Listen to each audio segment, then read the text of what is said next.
Hello guys, Shadow Cybot here, and I just finished watching this episode. And guys, I have so much to unpack.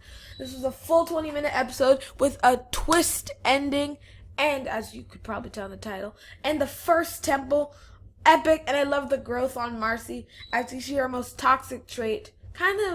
She kind of learns. She uses her intelligence too much, and I'll get into it more as the video goes on. I'm just so excited, guys. I love this episode. Definitely gonna go down in one of my favorite episodes, and sets up us leading towards the end of the season. So we start off here with Hot Pop, who makes pancakes from scratch, the chocolate pancakes from scratch, and basically is asking Anne if she's all right with it, bugging Anne probably because of the last episode. If you guys saw my review of that, go check it out now, guys, if you didn't. So after kind of an awkward recap from Sprig, basically explaining the events and saying Hot Pop is lucky that Anne isn't angry forever at him, 'cause some people would, basically causing a bunch of pressure in the room. So then soon Marcy comes, and she comes on the Sparrow, the Royal Sparrow we were all waiting for, and drops a bunch of books after falling off, and basically tells them they're ready for the first temple. Something else I'm glad they did, right after she comes, she sees their house and thinks it's really cool. She also says it's really cute, and I really like this because when they first meet Marcy, she really loves the farm, that they're farmers. So I'm glad that now that she's at the house, she really enjoys that as well. And this part I found really interesting as well. After touching the music blocks in certain places, apparently all three gems eject out of it, and not really like go flying. They kind of rise up, and she gets to take out the first one. The interesting part to me was right here.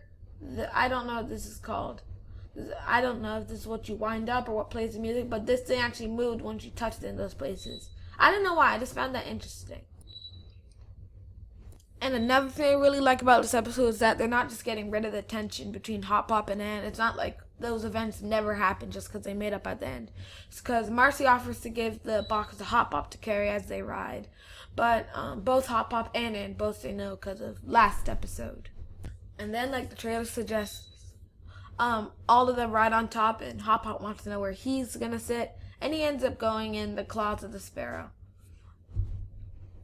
And this part is something I really, really enjoyed. Another flashback of Marcy. But what makes this really interesting is Anne's talking to her about how clumsy she is. I'm actually going to play it right here. She's playing video game and letting out a bunch of yogurt. Then she's in a play and leaves Anne.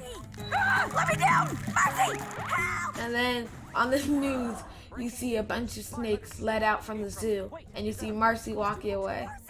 And the thing, Anne remarks that was all just one Saturday, that all happened. And this is really a good point of the episode because it comes up later. So after the classic, I'm fine, don't worry about me, as they land, Hop Pop falls into the brain plants. I forgot what they're actually called. And they actually have a short explanation for them.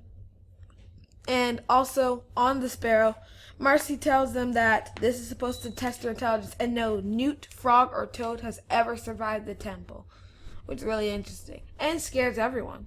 Now, guys, this is going to be a really interesting point I'm going to bring back later, but Polly remarks that this is she hyped it up too much, and this really isn't because it's just an outhouse. Now, guys, I will be coming back to that. Marcy, of course, tells them that's not the temple. The temple is behind them. But, guys, like I said, the outhouse will be coming back. So yeah, Marcy's like, no, it's not that way, it's this way. And we see the giant frog temple. I find it really interesting because I think the colors are awesome. As you guys know, my favorite color is green. So that may partly influence my thinking. So then as they enter the temple, Marcy says that she learnt this ancient language, the ancient dead amphibian language, just for today, which I found really funny. And then she reads that there are 3 different tests that they're going to have to do. I honestly thought it'd be more, but so they enter and Anne picks up this cube in what they thought was an empty room and ends up going in the bubble. Of course, she doesn't want this, so she throws it to Marcy, falls to the ground, and Marcy instead goes in the bubble. And Marcy is my favorite character, but this is really where we saw her toxic trait. Because as she moves to different things, she doesn't even think about Anne and the planters, who are wildly getting thrown around and dodging everything for their life. And she ends up completing it and quickly moving on. But of course, this leaves Anne and the rest of the planters worried. So after the first challenge, we go on to the second one, which is, I believe everybody's deciphered this. So you have to basically step on the 2 green tiles, and as Marcy comes in, again there's more ancient amphibian writing. And what I find really interesting is all this art in the background. I feel like this episode, if I took more time, I'd find a lot more, because this episode is just jam-packed with art that I kind of want to go through. But yeah, Marcy realizes you have to step on these 2 green ones and quickly steps on the first one. But the thing is, before that, Marcy actually shows what will happen if you go on the other ones by tossing 2 rocks. One gets incinerated by a burst of fire upwards, and one gets crushed by a spiky rock. So, nobody else wants to go.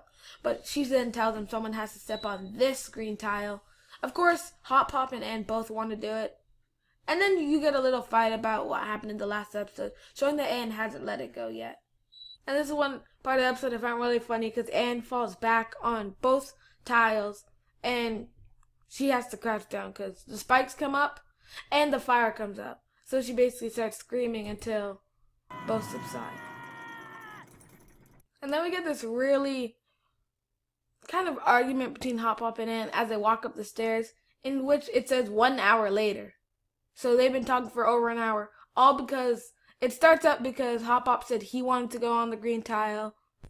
And the thing is, the argument continues to the next room as Marcy sees kind of a chessboard. I forgot what it's called. But the funny thing is, they actually referenced this in the season finale of season 1, where they talked about 2 different games that were basically a copy of chess and checkers. And then she actually referenced one of them. One was Bog Jump and the other was Flipwort, I believe. And I believe this one is Flipwort. So it was interesting that they brought those 2 back up.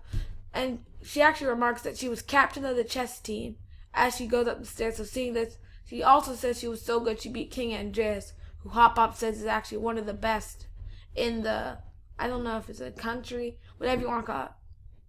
Best in the, Amphibia world.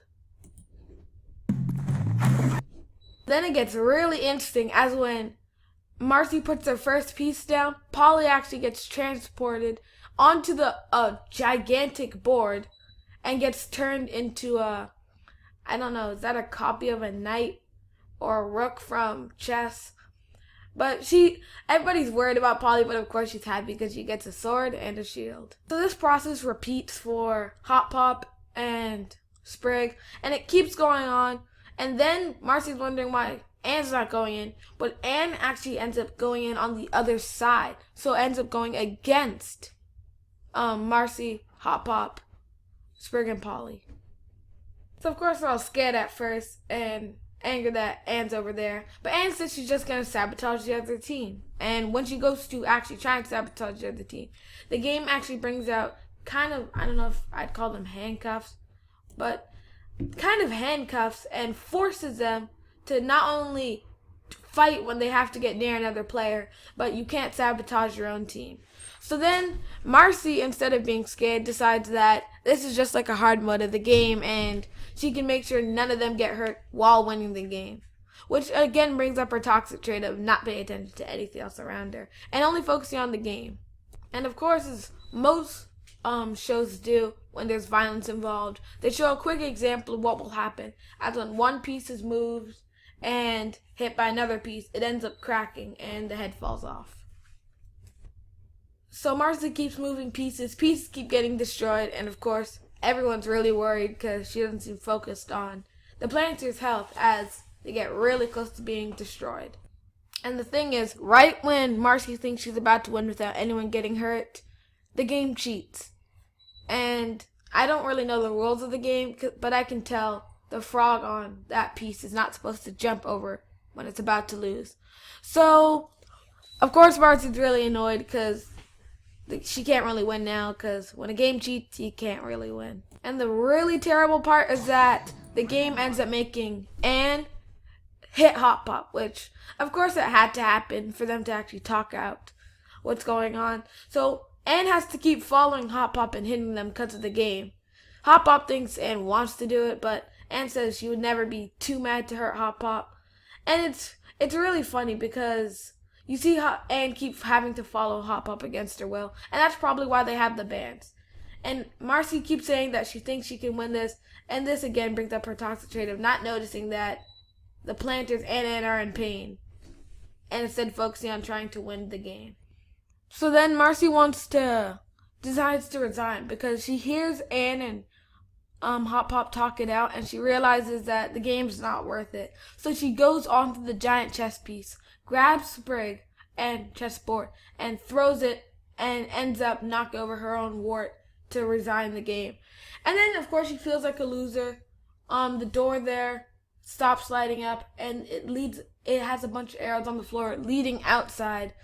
And Marcy actually says they can do the next one without her.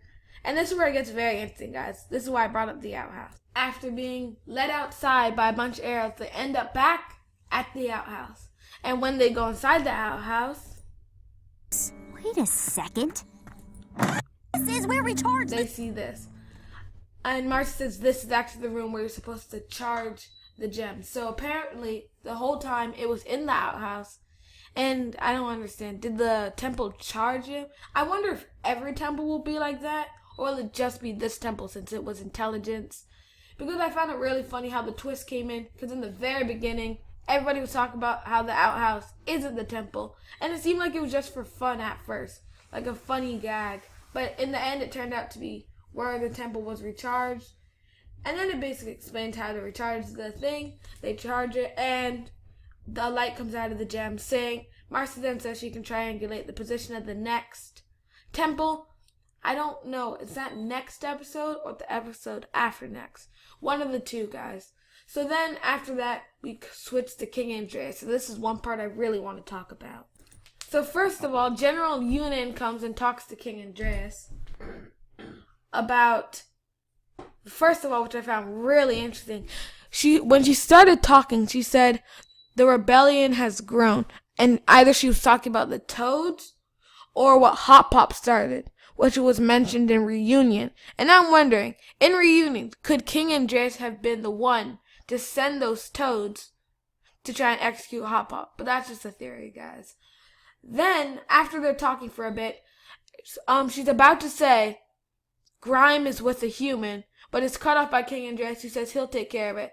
And this is probably the biggest point of the episode. At the very end, he goes downstairs somewhere, and apparently King Andrias is serving some otherworldly monster, who, when he comes down, he apologizes to it, and it opens it. I need to count this now. 1, 2, 3, 4, 5, 6, 7, 8, 9, 10, 11, 12, 13. 13 eyes! So this is probably a creature from another world. So I have a few theories for this now, guys. 1, he's going to use the box to try and get this thing home, which wouldn't make much sense. 2, he's going to use the box to bring more of these here. Or 3, he's just going to give the box to this thing and let it do whatever it wants. But I have no idea. They never even reference this creature. I don't know what it is. This really brings up the point that many of the creatures in Amphibia are probably not from Amphibia, seeing as this gigantic creature, and you can see a bit of the limbs here, kind of like tentacles. But the fact that King Andrias is serving someone else is very interesting. So I don't know if that makes him less evil. Like, is he being forced to do this? Does he know what he's doing? I bet he knows what he's doing, but I feel like this makes him a little less evil. But this was definitely a surprise for this episode. I never knew we'd be going back, and that means General Yunan is alright. And that brings up a lot of questions about him. I find it really interesting that they brought in a monster that looks like this. I don't want to say it looks cool, it just looks weird. And I feel like that is a really big point for Amphibia. And the final thing I want to touch on before this video ends is that as they recharge the gem, Marcy's eyes turn green, and then it seems like it disappears from her eyes. So I wonder, does that mean she will no longer have green eyes? Does that mean she'll no longer get any powers from the Calamity Box? Or does that mean that charged powers for her? I'm wondering, because based on this could mean the Calamity Box's powers went into each one of them and is being returned to the gem. Either way, I found this a really interesting episode. I'm glad they made it a full 20 minutes because apparently the second temple is going to be only an 11-minute episode. I'm a bit disappointed because I feel like it's better when they have the whole episode to do the temple. Otherwise, it may feel rushed. But I really enjoyed this episode. I enjoyed the development on Marcy, the twist at the end, and that we actually get to see one of the gems fixed from the beginning of the series. But this brings up a question for me. What is the third season going to be about?